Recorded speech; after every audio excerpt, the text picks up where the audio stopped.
Hello everyone, good morning. स्वागत है आप सभी का ऑनलाइन स्टूडियो में। तो फ्रेंड्स, आज हम इस वीडियो में बात करने वाले एक और बेहद ही इम्पॉर्टेंट टॉपिक, जो कि नदियों की प्रमुख सहायक नदी। ठीक है, सहायक नदी क्या होता है आप सभी को पता है कि मुख्य नदी में कोई नदी आकर के छोटी छोटी जो नदियाँ मिल जाती हैं उसको सहायक नदियाँ कहा जाता है, या फिर मुख्य नदी से छोटी छोटी नदियाँ बाहर निकलती हैं उनको कहते हैं। तो ये बताने की ज़रूरत नहीं है, लेकिन हमें फ़िलहाल बात करना है कि सहायक नदियाँ कौन कौन सी हैं, जो कि एग्जाम्स में डायरेक्ट पूछा जाता है कि निम्नलिखित में से ये जो नदी है वो किसकी सहायक नदी है। इस तरह के प्रश्न हमेशा आपको देखने को मिलता रहता है। ठीक है, तो ये टॉपिक काफ़ी इंपॉर्टेंट है।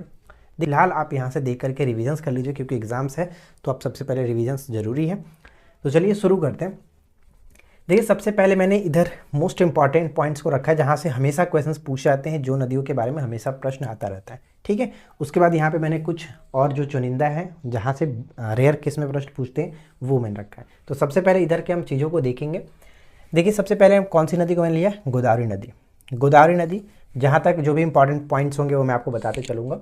गोदावरी नदी क्या है, अगर सबसे पहला चीज़ ध्यान देखा जाए तो जो प्रायद्वीपीय भारत है, प्रायद्वीपीय भारत में सबसे लंबी नदी की बात करें, सबसे लंबी नदी गोदावरी नदी ही होती है। ठीक है, प्रायद्वीपीय भारत में सबसे लंबी नदी यही होती है। अगर हम बात करें गंगा के बाद सबसे बड़ी नदी की बात करें तो ये आपका हो जाता है गोदावरी। ठीक है, तो देखिए गोदावरी जो है ये सबसे पहले निकलता कहाँ से, ये आपको याद रखना है कि गोदावरी नदी महाराष्ट्र के त्र्यंबकम गाँव से निकलता है। महाराष्ट्र में नासिक के पास एक त्र्यंबकम गाँव है, वहाँ से निकलता है। इसे हम लोग बृहद गंगा के नाम से भी जानते हैं और इसे दक्षिणी गंगा के नाम से भी जानते हैं। ध्यान रखिएगा, बृहद गंगा और दक्षिणी गंगा के इसको नाम से जाना जाता है गोदावरी नदी को। ये निकलता है महाराष्ट्र में नासिक के पास त्र्यंबकम गांव से, और इसे हम लोग प्रायद्वीपीय भारत की सबसे बड़ी नदी के नाम से जानते हैं। ये चीज़ पॉइंट हुआ। अब इसकी सहायक नदियों में ध्यान रखिएगा, इंद्रावती, मंजीरा, वर्धा, पूर्णा, पेनगंगा, वेनगंगा, पर्णहिता और प्रवरा। अब यहाँ पे ध्यान रखिएगा कि इसमें से जो भी मैंने लिखा है वो हमेशा आपको देखने को मिलेगा कि पूछा जाएगा कि इंद्रावती, मंजीरा, वर्धा किसकी सहायक नदी है गोदावरी की, जो कि पर्णहिता किसकी सहायक नदी है, पेनगंगा किसकी सहायक नदी है, वेनगंगा किसकी सहायक नदी है, प्रवरा किसकी सहायक नदी है। इस तरह से प्रश्न हमेशा देखने को मिलता रहता है। तो ये पॉइंट याद रखिएगा, एकदम वीवीआई पॉइंट्स बन जाता है। आपने प्रवरा के बारे में एक चीज़ सुना होगा, सिंधु घाटी सभ्यता में जो सबसे दक्षिणी स्थल दैमाबाद है वो माना जाता है इसी नदी के किनारे है, प्रवरा नदी के किनारे अवस्थित था। ठीक है, ये चीज़ याद रखिएगा। अब यहाँ पे जो वेनगंगा जो देख रहे हैं वो गोदावरी की सबसे बड़ी सहायक नदियों में से माना जाता है वेनगंगा को, ये याद रखिएगा। एक बार रिपीट कर देते हैं, इंद्रावती, मंजीरा, वर्धा, पूर्णा, पेनगंगा, वेनगंगा, पर्णहिता और प्रवरा, ये सभी के सभी गोदावरी की प्रमुख सहायक नदियाँ हैं, ये नाम याद रखना। ठीक है, चलिए अब बात करते हैं हम लोग सेकेंड पॉइंट, जो कि कृष्णा नदी। कृष्णा नदी, ध्यान रखिएगा, कृष्णा नदी का उद्गम की हम बात करें कहाँ से निकलता है तो महाराष्ट्र में नासिक के पास महाबलेश्वर है, वहाँ से निकलता है, महाबलेश्वर से निकलता है। और कृष्णा जो है गोदावरी के बाद दूसरी सबसे बड़ी प्रायद्वीपीय नदी मानी जाती है, यानी गोदावरी के बाद दूसरी सबसे बड़ी प्रायद्वीपीय नदी के रूप में किसको जाना जाता है, कृष्णा नदी को जाना जाता है। कृष्णा का अन्य सहायक नदियों की बात करें जैसे तुंगभद्रा हो गया, मालप्रभा, घाटप्रभा, मालप्रभा, घाटप्रभा, भीमा, कोयना, मूसी और दूधगंगा, ये सभी के सभी किसकी सहायक नदियाँ हैं, कृष्णा की सहायक नदियाँ हैं। और इसमें सबसे बड़ी सहायक नदी कौन सी है तो तुंगभद्रा कृष्णा की सबसे बड़ी सहायक नदी मानी जाती है, ये नाम याद रखना है। ठीक है, मोस्ट इंपॉर्टेंट बन जाता है। चलिए इसके बाद हमारा आता है थर्ड पॉइंट। थर्ड पॉइंट क्या है, कावेरी। Third point Kaveri. कावेरी इसलिए भी इंपॉर्टेंट है क्योंकि इसे हम लोग अर्धगंगा के नाम से भी जानते हैं, अर्धगंगा या फिर जिसको दक्षिण की गंगा के नाम से जाना जाता है। ठीक है, दक्षिण की गंगा के नाम से इसको जाना जाता है। यहाँ पे थोड़ा सा ध्यान दीजिएगा, देखिए मैंने यहाँ पे एक पॉइंट्स थोड़ा सा मिस्टेक कर दिया, दक्षिण, ये पता नहीं कैसे उल्टा मैंने लिख दिया, ये आपका दक्षिण की गंगा। ठीक है, दक्षिण की गंगा इस तरह से होना चाहिए। हाँ, अब ठीक है, तो यहाँ पे ध्यान देगा कावेरी जो नदी है इसे हम लोग अर्धगंगा या फिर दक्षिण की गंगा के नाम से जानते हैं। क्वेश्चंस में की लगेगा तो कावेरी की बात होगा, अगर सिर्फ और सिर्फ दक्षिणी गंगा की बात कही जाए तो वहाँ पे आप गोदावरी को टिक करेंगे।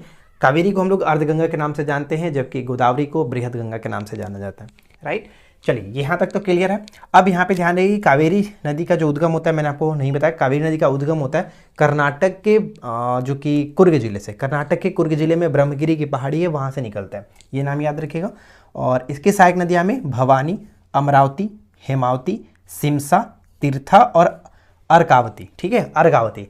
अब यहाँ पे ध्यान रखिएगा, सिंपल सा तरीका आपको याद रखना है कि भवानी, अमरावती और हेमावती ये तीनों इसकी सहायक नदी मोस्ट इंपॉर्टेंट है, हमेशा पूछा जाता है।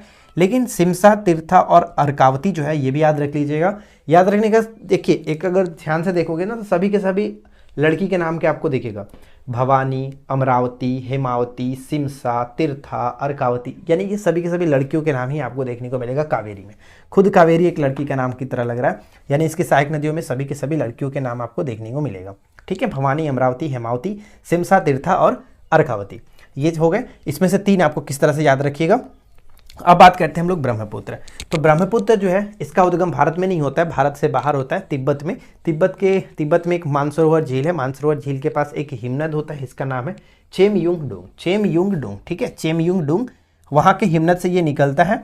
और इसे देखिए वहाँ पे तिब्बत में सांगपो के नाम से जानते हैं, पता होगा आपको, सांगपो के नाम से जानता है। जैसे ही ये उत्तर प्रदेश बोल रहा हूँ, अरुणाचल प्रदेश के बाद भारत में ये प्रवेश करता है यू आकार के घाटी का मोड़ लेते हुए, तब इसको भारत में हम लोग दिबांग के नाम से जानते हैं। ठीक है, दिबांग के नाम से जानता है। और इसकी जो सहायक नदियों में दिबांग, लोहित, धनसिरी, मानस, तीस्ता और कामेंग, ये सभी इसकी प्रमुख सहायक नदियाँ बन जाती हैं। एक सुबनसिरी भी इसी के अंतर्गत आता है, सुबनसिरी इसी सहायक नदी है, ये नाम याद रखिएगा।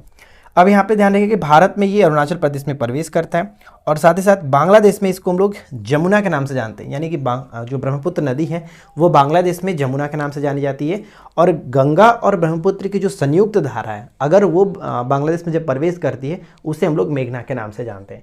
यानी कि गंगा में जब ब्रह्मपुत्र मिलती है तब उसे मेघना कहते हैं। में यहाँ पे आप देखेंगे मेघना और जमुना में हमेशा कन्फ्यूजन होता है।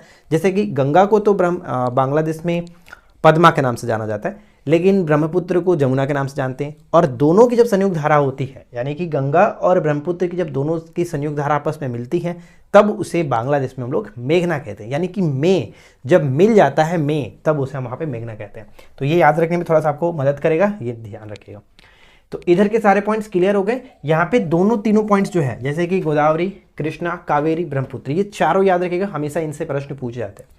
अब चलिए हम बढ़ते हैं जो कि उतना ज़्यादा इंपॉर्टेंट नहीं है लेकिन हमेशा पूछा जाता है, लेकिन प्रीफर सबसे पहले इसी को किया जाता है। जब भी पेपर में क्वेश्चन देखेगा तो आपको इन्हीं में से देखने को मिलेगा। चलिए अब यहाँ पे बढ़ते हैं।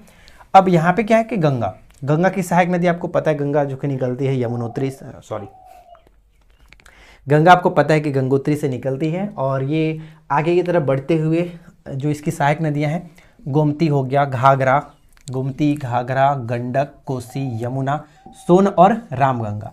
देखिए गंगा की सबसे बड़ी सहायक नदी कौन सी होती है? यमुना होती है। गंगा की सबसे बड़ी सहायक नदी यमुना है, ये ध्यान रखना है। ठीक है, कोसी आपको पता है कि बिहार के सूख के रूप में इसको जाना जाता है, ये बताने की जरूरत नहीं है, बिहार की नदियों के बारे में आपको ऑलरेडी बता चुका हूँ, आप वहाँ से देख लीजिएगा। अब इसके बाद हम बात करते हैं यमुना। देखिए यमुना जो है इसको हम लोग एक और नाम से जानते हैं, कालिंदी के नाम से भी जाना जाता है। पूछा जाएगा कि कालिंदी जो है वो किस नदी का उपनाम है या फिर किस नदी को कहा जाता है, तो ध्यान रखिएगा कालिंदी जो है वो यमुना की सहायक नदी, यमुना का ही एक नाम है। ठीक है, यमुना की सहायक नदियों में बात करें तो चंबल, सिंध, बेतवा, केन और टोंस। इसमें से केन, बेतवा और चंबल ये हमेशा याद रखना, आपको हमेशा पूछा जाएगा। ठीक है फ्रेंड्स, तो ध्यान रखिएगा चंबल, सिंध, बेतवा, केन और टोंस ये यमुना की सहायक नदी है। राइट, अब बात करते हैं हम लोग चंबल। देखिए चंबल के सहायक नदी की हम बात करें तो ये आपका हो जाएगा बनास, सिप्रा, काली सिंध और पार्वती। इसमें से पार्वती, काली सिंध और सिप्रा ये हमेशा पूछा जाता है। बनास भी कई बार देखने को मिला, यानी चारों इंपॉर्टेंट ही है, चारों को याद रहेगा। अक्सर पूछा जाता है कि सिप्रा किसकी सहायक नदी, यानी सिप्रा की किसकी सहायक नदी है? चंबल, ये ध्यान रखना। ठीक है, अब यहाँ पे देखिए महानदी को हम लोग छत्तीसगढ़ की गंगा के रूप में जानते हैं। महानदी कहाँ से निकलता है? तो छत्तीसगढ़ में रायपुर के पास जो सिहावा है, वहाँ से, सिहावा की पहाड़ी से ये निकलता है। इसके सहायक नदियों में सबसे महत्वपूर्ण है तेल किसकी सहायक नदी है? महानदी की, हमेशा पूछा गया। पैरी, सोंडूर, शिवनाथ, अरपा, जोंक ये आप याद रखिएगा, लेकिन तेल हमेशा पूछा जाता है, बाकी कभी पूछा नहीं गया। इसके बाद हम बात करते हैं नर्मदा।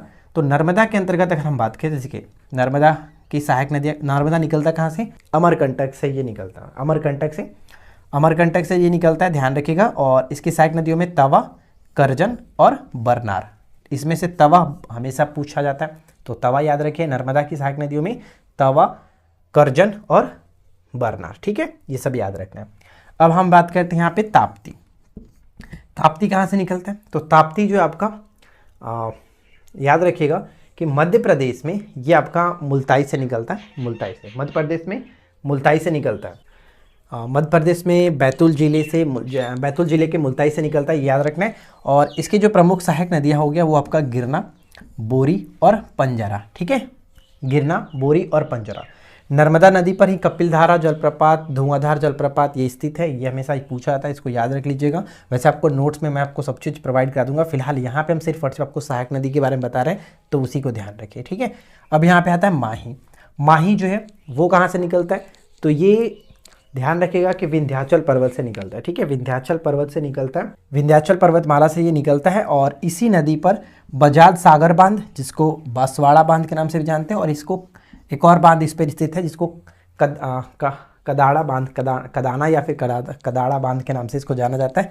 तो ये इसी नदी पर स्थित है, माही नदी पर। और इसकी जो सहायक नदियाँ हो गया वो सोम, चांप और मोरिन, ये 3 में मोस्ट इंपॉर्टेंट है। और भी बहुत सारे हैं लेकिन आप इसको याद रखिए, सोम, चांप और मोरिन ये माही की सहायक नदी होती है, ठीक है। माही के संदर्भ में हम एक चीज़ और जानते हैं कि ये कर्क रेखा को 2 बार काटती है। कर्क रेखा को 2 बार काटने वाली ये नदी है माही, ठीक है। भारत की एकमात्र नदी है जो कर्क रेखा को 2 बार काटती है। लूनी की बात करते हैं तो लूनी कहाँ से निकलता है? आप सभी को पता होगा, ये अजमेर में नागपाड़ी से निकलता है। अजमेर में नागपाड़ी से निकलता है और ये कच्छ के रण में जाकर के विलीन हो जाता है। जवाई इसकी सहायक नदी, सुकड़ी हो गया और सायला हो गया, ठीक है, सायला, जवाई, सुकड़ी और सायला ये इसकी सहायक नदी हो जाता है। और लास्ट में हम बात कर लेते हैं सिंधु। सिंधु जो कि उत्तर में सबसे इंपॉर्टेंट आपका हो जाता है। इसकी प्रमुख सहायक नदियों में सतलुज हो गया, रावी, व्यास, चेनाब और झेलम। याद रखने के लिए मैं छोटा सा तरीका क्या बताया था, सराब और चीलम याद रख लीजिएगा, सराब, चीलम, सराब और चीलम। तो कैसे याद रखना है? देखिए, स से आपका हो गया सतलुज, रा से रावी, ब से ब्यास, ची से हो गया चिनाब और लम से हो गया झेलम, ठीक है। तो ये 5 मोस्ट इंपॉर्टेंट है। एक होता है स्यूक नदी भी होती है, किसकी सहायक नदी है? सिंधु की सहायक नदी है। पेपर में कई बार पूछा गया, उसको भी याद रखिएगा, स्यूक, ठीक है। तो देखिए फ्रेंड्स, सहायक नदियों से रिलेटेड आपके सारे डाउट्स कवर हो जाने चाहिए। मुझे नहीं लगता है कि अब सहायक नदियों से रिलेटेड कोई क्वेश्चंस पूछेगा तो आप छोड़ करके आओगे। अच्छे तरीके से मैंने सब चीज़ कवर करा दिया है। अगर आपको ये वीडियो अच्छा लगा हो तो प्लीज़ वीडियो को ज़्यादा लाइक करिएगा, फ्रेंड के साथ शेयर करिएगा। चैनल पे पहली बार है सब्सक्राइब करके नोटिफिकेशन बेल आइकन को ऑल पे सेट कर लीजिए। Hello everyone, welcome back to online study on. आज हम इस वीडियो में बात करने वाले एक बहुत ही महत्वपूर्ण टॉपिक, और ऑलरेडी हमने इसके बारे में डिस्कस किया हुआ है। नदी और सहायक नदी से संबंधित मैंने आपको पहले भी 2 वीडियो प्रोवाइड कराया है जस्ट, ठीक है। इससे पहले अगर आपने पार्ट 1 और पार्ट 2 को नहीं देखा है तो मैं आपको रिकमेंड करूंगा कि आप सबसे पहले पार्ट 1 और पार्ट 2 को देख लीजिएगा। और ये हमारा मिक्स क्वेश्चंस का पार्ट नंबर 3 है, जिसमें 25 मोस्ट इंपॉर्टेंट एमसीक्यू को कवर करने वाले हैं। आने वाले एग्जाम्स के लिए बहुत ज़्यादा हेल्पफुल है, तो इन तीनों वीडियोज़ को आप एक साथ ज़रूर देखिए। इस वीडियो के डिस्क्रिप्शन में मैंने लिंक देने की पूरी कोशिश की है, तो आप लोग ज़रूर देख लीजिएगा। तो चलिए इस वीडियो को कंटिन्यू करते हैं और एंड तक वीडियो के साथ बने रहिए। और जो भी क्वेश्चन आपको अच्छे से याद हो उसका कमेंट करते चलिए, ताकि मुझे पता चले कि हाँ आप लोग वीडियो को एंड तक वॉच कर रहे हैं। तो सबसे पहला प्रश्न आपकी स्क्रीन पे देखिए, क्या कह रहा है कि भारत में सबसे बड़ा नदी बेसिन कौन सा है? कि भारत में सबसे बड़ा नदी बेसिन बताइए कि निम्नलिखित में से कौन सा है? इस प्रश्न का राइट आंसर क्या होना चाहिए आपके अकॉर्डिंग? तो देखिए, भारत का सबसे बड़ा जो नदी बेसिन होता है वो गंगा बेसिन है। यहाँ पे हमारा सही आंसर बनेगा ऑप्शन ए। गंगा की जो प्रमुख सहायक नदियाँ हैं इस पर मैंने अलग वीडियो बनाया, यानी कि जितने भी भारत के अलग अलग नदियां हैं, अलग अलग उनके सहायक नदी हैं, उस पर आप सेकंड पार्ट को देख लीजिएगा तो वहाँ से आपका कवर हो जाएगा। उनका उद्गम कहाँ से होता है, उनका मुहाना कहाँ पे, उनकी प्रमुख सहायक नदी कौन कौन सी है, वो हमने पार्ट 2 में यानी सेकंड पार्ट में कवर किया हुआ है, राइट। इसके बाद एक निम्नलिखित में से कौन सा ब्रह्मपुत्र नदी की एक सहायक नदी है जो भूटान से होकर के बहती है? जो भूटान से होकर के बहती है, बताइए क्या बनेगा करेक्ट आंसर? कौन सी नदी है ब्रह्मपुत्र की सहायक नदी है जो कि भूटान से होकर के बहती है? तो यहाँ पे हमारा करेक्ट आंसर बन जाएगा ऑप्शन डी, वांगछू नदी, ठीक है। वांगछू नदी, ऑप्शन डी को टिक करेंगे। अब बात करते हैं कि वांगछू नदी क्या है, इसके संदर्भ में क्या क्या चीज़ आपको याद रखना है। तो देखिए हम यहाँ पे देख सकते हैं, ब्रह्मपुत्र भारत के आयतन के हिसाब से सबसे बड़ी नदी है, जबकि लंबाई के अकॉर्डिंग अगर हम बात करें तो यहाँ पे गंगा भारत की सबसे लंबी नदी है। तो क्वेश्चन अगर आपसे पूछ ले कि बताइए कि भारत का सबसे बड़ा आयतन के दृष्टिकोण से सबसे बड़ी नदी कौन सी होगी, तो वहाँ पे अगर आप गंगा टिक करोगे तो फिर गलत हो जाएगा। तो इसको याद रखिएगा कि ब्रह्मपुत्र हो जाता है। लंबाई की दृष्टि से गंगा भारत की सबसे लंबी नदी है। अगर प्रायद्वीपीय पूछा जाए तो प्रायद्वीपीय भारत की सबसे बड़ी नदी गोदावरी हो जाएगा, जिसे हम लोग दक्षिणी गंगा के नाम से जानते हैं। अब यहाँ पे देखिए, रैदक नदी को वांगछू नदी के नाम से भी जाना जाता है, यानी वांगछू नदी अगर ना दिखे ऑप्शंस में तो रैदक नदी याद रख लीजिएगा। रैदक नदी को ही वांगछू नदी के नाम से जाना जाता है। यह भूटान, भारत और बांग्लादेश से होकर के बहती है। चुक्का जो हाइड्रल पावर प्लांट है, चुक्का आपने सुना होगा भूटान में स्थित है, तो चुक्का हाइड्रल जो पावर प्लांट है और साथ ही साथ ताला हाइड्रो इलेक्ट्रिक पावर स्टेशन इसी नदी पर बनाया गया। तो यहाँ से दो प्रश्न आपको देखने को मिलेगा, एक तो ताला और साथ ही साथ चुक्का, ये दोनों याद रखेगा किस नदी पर है, वांगछू नदी पर, राइट। चलिए इसके बाद क्वेश्चन नंबर 3 देखिए कि निम्नलिखित में से विश्व का सबसे बड़ा नदी द्वीप कौन सा है। सबसे बड़ा नदी द्वीप बताना है कि कौन सा है।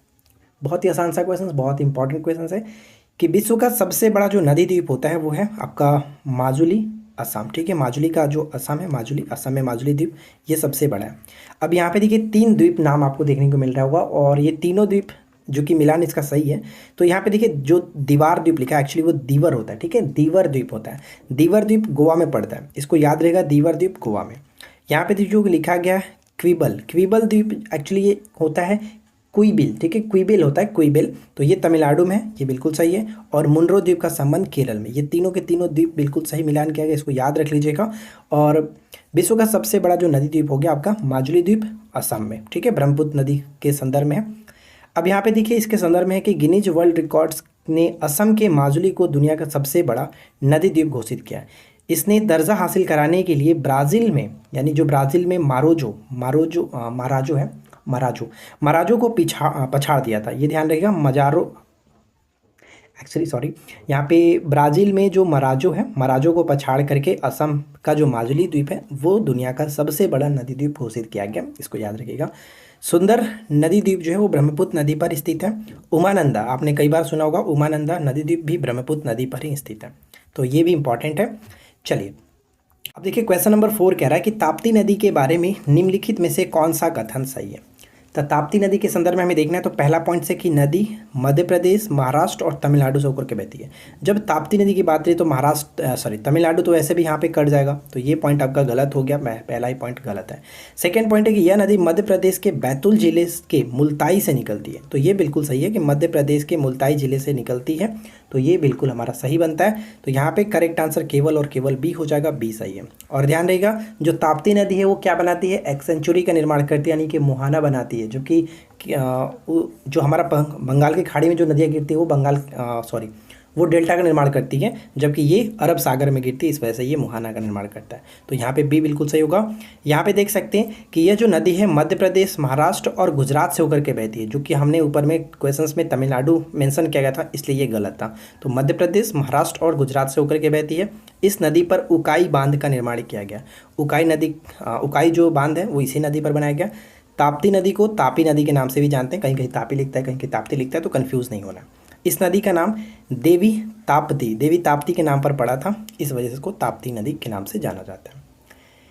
अगला है कि किसी नदी की अधिकतम अपरदनकारी शक्ति का संबंध किसके साथ जुड़ा हुआ। अब यहाँ पे देखिए जो भी क्वेश्चन आपको देखने को मिलेगा वो ऑलरेडी किसी ना किसी पेपर में पूछा गया है। ज़्यादातर क्वेश्चंस एसएससी में पूछे गए, तो आप इनको अच्छे से याद रख लीजिएगा, क्योंकि नदियों संबंध में ये सभी क्वेश्चन बार बार रिपीट होते रहते हैं। खास करके पीसीएस के एग्जाम्स की हम बात करें तो इसमें बहुत ज़्यादा इस टाइप के प्रश्न पूछे जाते हैं, जो कि हमने कई क्वेश्चंस आपका यूपीपीसी से भी लिया है, एमपीपीसी से भी लिया है, तो और आपका बीपीएससी में तो ऑलरेडी पूछा ही जाता है। तो बस आप सभी क्वेश्चंस को अच्छे से ध्यान में रख लीजिए। देखिए किसी नदी की अधिकतम अपरदनकारी जो शक्ति का संबंध होता है किसके साथ होता है, तो यहाँ पे हमारा करेक्ट आंसर बन जाएगा ऑप्शन डी, वी आकार की घाटियों से। यहाँ पे ऑप्शन हम डी को टिक करेंगे। ठीक है, इन सभी प्रश्न को आप इसी तरह से याद रखिए, क्योंकि डेफिनेटली यहाँ से कई प्रश्न आपको देखने को मिलेगा। अगर नदी के संबंध में क्वेश्चंस पूछे आएंगे तो देखने को मिलेगा। अगर आपने पार्ट 1 नहीं देखा तो देख लीजिएगा, पार्ट 2 को देख लीजिएगा, और इन दोनों को मिला करके हम सभी को मतलब तीनों पार्ट को मिला करके एक मास्टर वीडियो तैयार कर देंगे, ताकि आप लास्ट टाइम पर जब भी आप एग्जाम्स देने जाओ तो इन 3 पार्ट को एक साथ जरूर चेक कर लेना। ठीक है, अगला है कि निम्नलिखित में से कौन सी नदी भारत की एक प्रायद्वीपीय नदी है। ठीक है, प्रायद्वीपीय नदी है। तो देखिए प्रायद्वीपीय नदी में अगर हम बात करें तो गंगा नदी कट जाएगा, सिंधु कट जाएगा और ब्रह्मपुत्र कट जाएगा। यहाँ पे करेक्ट आंसर हो जाएगा ऑप्शन सी, महानदी एक प्रकार का प्रायद्वीपीय नदी के अंतर्गत हम रख सकते हैं। अगला क्वेश्चन कि निम्नलिखित में से कौन सी भारत की एकमात्र नदी है जो विंध्याचल और सतपुड़ा पर्वत श्रेणी की सीमाओं के बीच पश्चिम में चली रही एक घाटी से होकर के बहती है। यानी विंध्याचल और सतपुड़ा के बीच से होकर के पश्चिम की तरफ बहने वाली वो नदी कौन सी है, जिसको हम लोग भ्रंश घाटी की नदी भी कह सकते हैं। तो यहाँ पे करेक्ट आंसर हो जाएगा नर्मदा नदी। नर्मदा नदी निकलता कहाँ से है? तो ये आपका अमरकंटक से निकलता है, हमने सेकेंड पार्ट में ऑलरेडी डिस्कस किया हुआ है। क्वेश्चन नंबर 8 है कि निम्नलिखित में से कौन सी नदी राजस्थान की एकमात्र बारहमासी नदी है और इसका उद्गम स्थल चानापाव की पहाड़ी मध्य प्रदेश में है। बताइए कि राजस्थान की एकमात्र बारहमासी नदी है। बारहमासी मतलब कि इसमें हम 12 महीने पानी रहता है, उसको हम लोग कहते हैं, जिसको सदा नीरा भी आप कह सकते हो। तो इसका उद्गम बताइए कि जहानापाव पहाड़ी से होता है, वो नदी कौन सी है? तो उस नदी को हम यहाँ पे चंबल कह सकते हैं। चंबल नदी, ऑप्शन डी को टिक करेंगे, चंबल नदी। ठीक है, चंबल नदी। फ्रेंड्स, अगर आपको ये वीडियो अच्छा लग रहा होगा तो प्लीज़ वीडियो को लाइक करिए, अपने फ्रेंड के साथ शेयर करिए और चैनल पर पहली बार आए आप सब्सक्राइब करके नोटिफिकेशन बेल आइकन को ऑल पे सेट करो, क्योंकि इस तरह के कंटेंट हर जगह आपको नहीं मिलते हैं। तो यहाँ पे हम लोग काफ़ी अच्छे तरीके से कोशिश करते हैं कि आपको बेहतरीन क्वेश्चंस के साथ, अच्छे कॉन्सेप्ट के साथ ऐसा क्वेश्चन प्रोवाइड कराए जो एग्जाम्स में आपका हेल्प करे। तो थोड़ा सा आप लोग हमें सपोर्ट करिए ताकि हम और अच्छे तरीके से काम कर सकें। लूनी नदी की सहायक नदी बताइए कि नहीं है। लूनी की सहायक नदी नहीं है, ध्यान दीजिएगा, नहीं है। एग्जाम्स में हमेशा याद रखना है, क्वेश्चंस को लास्ट में एक बार जरूर अच्छे से देख लीजिएगा, वहाँ पे मेंशन क्या रहता है। कभी कभी हम यहाँ पे अच्छे से नहीं देख पाते और गलती कर देते हैं। तो यहाँ पे नहीं क्वेश्चंस पूछा रहा है। तो देखिए, मैं आपको ऑलरेडी बता चुका हूँ, जो सोम नदी है वो माही की सहायक नदी है। माही की सहायक नदी है सोम। तो यहाँ पे हम कहेंगे ऑप्शन डी, जो कि हमारा गलत है, इसलिए ऑप्शन डी को टिक करेंगे। ये लूनी की सहायक नदी नहीं है। लेकिन बाकी लूनी की सहायक नदी है, लीलड़ी याद रखिए, सुकड़ी याद रखिए और जवाई। सबसे इंपॉर्टेंट यहाँ पे जवाई होता है, जवाई पूछा जाता है, लूनी की सहायक नदी है। अगला, अलकनंदा नदी कहाँ से निकलती है? अलकनंदा नदी जो है वो कहाँ से निकलती है? अलकनंदा नदी निकलता है संतोपत ग्लेशियर से। संतोपत ग्लेशियर, यहाँ पे ऑप्शन डी को टिक करेंगे। संतोपत ग्लेशियर बिल्कुल सही आंसर बन जाता है। अगला प्रश्न है कि गिरिगंगा किसकी सहायक नदी है? ये प्रश्न शायद आप पहली बार सुन रहे होंगे। गिरिगंगा किसकी सहायक नदी है? बताइए, गिरिगंगा किसकी सहायक नदी है?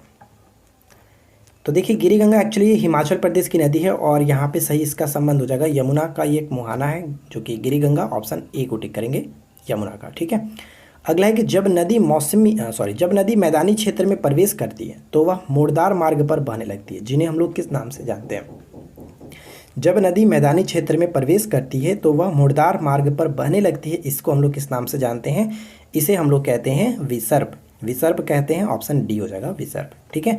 तो कभी कभी देखिए क्वेश्चन पूछा जाता है कि विसर्प का संबंध किससे? तो विसर्प का संबंध नदी से होता है, याद रखिएगा, नदी से होता है। नदी की तरुणावस्था में कौन सी प्रक्रिया होती है? नदी की तरुणावस्था में बताइए कौन सी प्रक्रिया होती है? कौन सी प्रक्रिया होती है?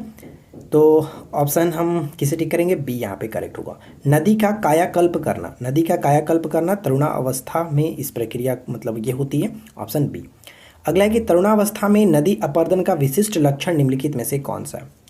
तरुणावस्था में नदी अपर्दन का विशिष्ट लक्षण कौन सा है?